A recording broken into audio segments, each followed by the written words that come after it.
de fines figurines sculptées au millimètre grâce à une mystérieuse technique. Ce petit lapin est fait de 10 pièces de chocolat emboîtées les unes dans les autres. Donc voilà, donc là on est en train de coller avec un petit cornet de chocolat blanc tous les petits éléments en fait qu'on a découpés un par un. Et donc on fait ce travail de superposition. Et une fois que donc le personnage est terminé en superposition, en fait on a ça en résultat. Et après on vient en fait coller notre lapin sur le demi-off qu'on a collé en amont. Sébastien a 10 000 pièces comme celle-ci à produire pour Pâques. Impossible à réaliser s'il ne s'était pas doté d'une machine révolutionnaire. On a découpé les trucs là.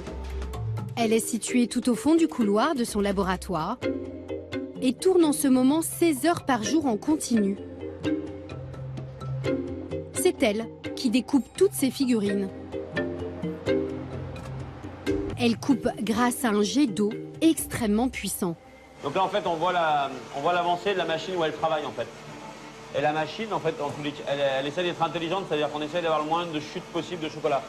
Et puis ça permet surtout dès qu'on a une idée, on la matérialise, donc c'est-à-dire qu'on fait un dessin, on le scanne, ensuite on le rentre dans le programme ici et on fait nos découpes. Donc ça c'est absolument génial, ça c'est pour l'instant de toute ma vie professionnelle, c'est la machine dont je ne pourrais plus me passer actuellement, quoi.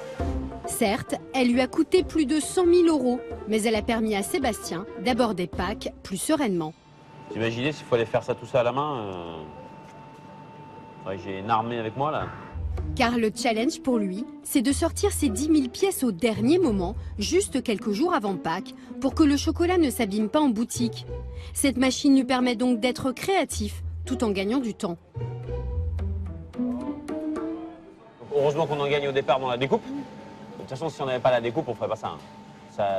Concrètement, ou alors t'en fais 20, quoi. S'il fallait vendre autant qu'on passe dessus, c'est invendable, quoi.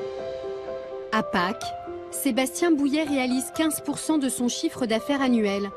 Mais il met surtout en jeu quelque chose de bien plus important, son image de marque et son savoir-faire.